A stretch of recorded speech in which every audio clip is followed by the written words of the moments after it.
સવારના 6 વાગ્યાથી 12 વાગ્યા સુધીમાં 81 તાલુકામાં સૌથી વધુ પંચમહાલના શહેરામાં 5 ઇંચ તો મહીસાગરના કોઠંબામાં 4 ઇંચ વરસાદથી જળબંબાકારની સ્થિતિ સર્જાઈ છે। 10 તાલુકામાં 1 ઇંચથી વધુ વરસાદ ખાબક્યો છે। છેલ્લી 2 કલાકમાં મહીસાગરના કોઠંબામાં સૌથી વધુ 2.5 ઇંચ વરસાદ નોંધાયો છે।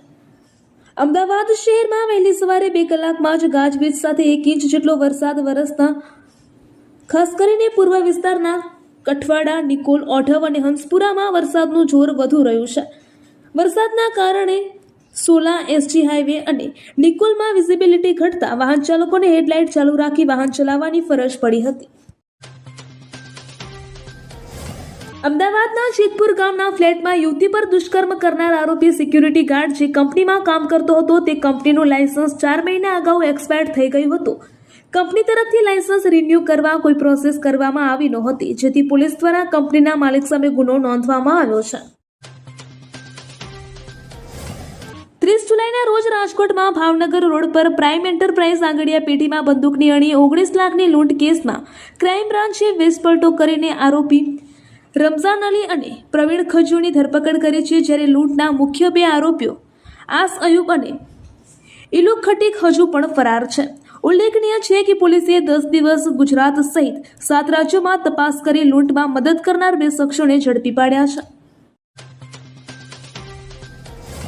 કલોલ તાલુકાની 17 વર્ષ અને 10 મહિનાની સગીરા સાથે દુષ્કર્મ પછી મોતની ઘટનાએ સમગ્ર પથકમાં ચકચાર મચાવી દીધી છે।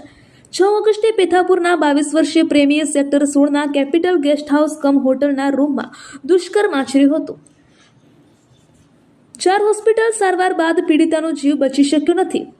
પેથાપુર પોલીસે પોક્સો એક્ટ હેઠળ ગુનો નોંધી આરોપી દિશાંતની ધરપકડ કરી બુધવારે બપોરે 3 વાગ્યા સુધી રિમાન્ડ મેળવી પૂછપરછ કરતા ચોંકાવનારા ખુલાસા થયા છે।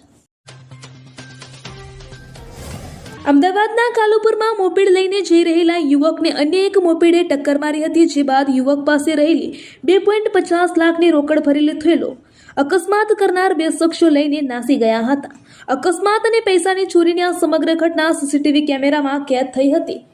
ઝોન 3 એલસીબીએ ત્વરિત કાર્યવાહી કરીને 2 આરોપીઓની ધરપકડ કરી લીધી છે અને તેમની પાસેથી 2.39 લાખની રકમ કબજે કરી છે।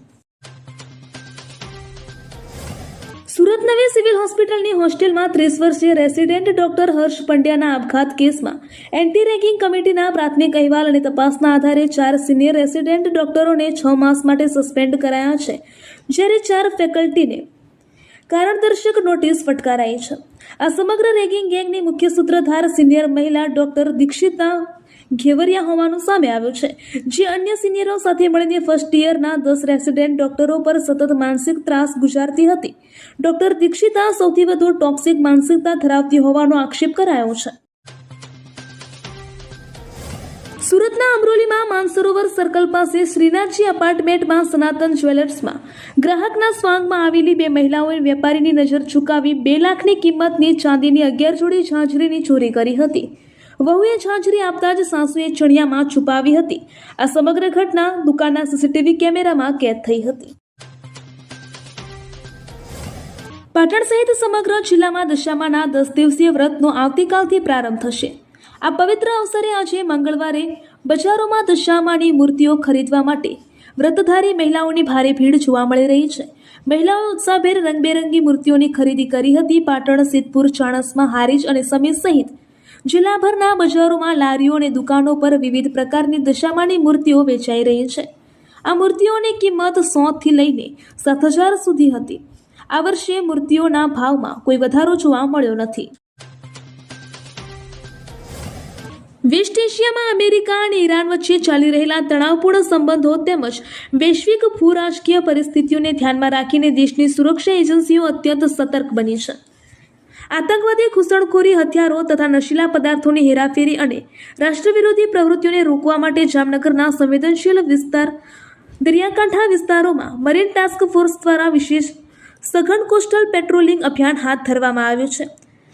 આ પેટ્રોલિંગ દરમિયાન Balachadi, Sachana jetty, Sachana ship breaking yard તેમજ નિર્જન અને આવારો વિસ્તારોમાં મરીન કમાન્ડો દ્વારા ખાસ ફૂડ પેટ્રોલિંગ કરવામાં આવ્યું હતું। આ સંવેદનશીલ વિસ્તારોમાં સઘન ચેકિંગ હાથ ધરવામાં આવ્યું હતું। જામનગર મહાનગરપાલિકાના કરોડો રૂપિયાના ડોર ટુ ડોર કચરા કનેક્શનના કોન્ટ્રાક્ટમાં વ્યાપક ભ્રષ્ટાચાર સામે આવ્યો છે. શાસક પક્ષ ભાજપના જ કોર્પોરેટર અને સેનિટેશન સમિતિના વાઇસ ચેરમેન પ્રકાશભાઈ રાઠોડે 8 ઓગસ્ટે સવારે 8 વાગે હાપા માર્કેટિંગ યાર્ડ પાસે મુરલીધર વે બ્રિજ નજીક સરપ્રાઇઝ ચેકિંગ હાથ ધર્યું હતું.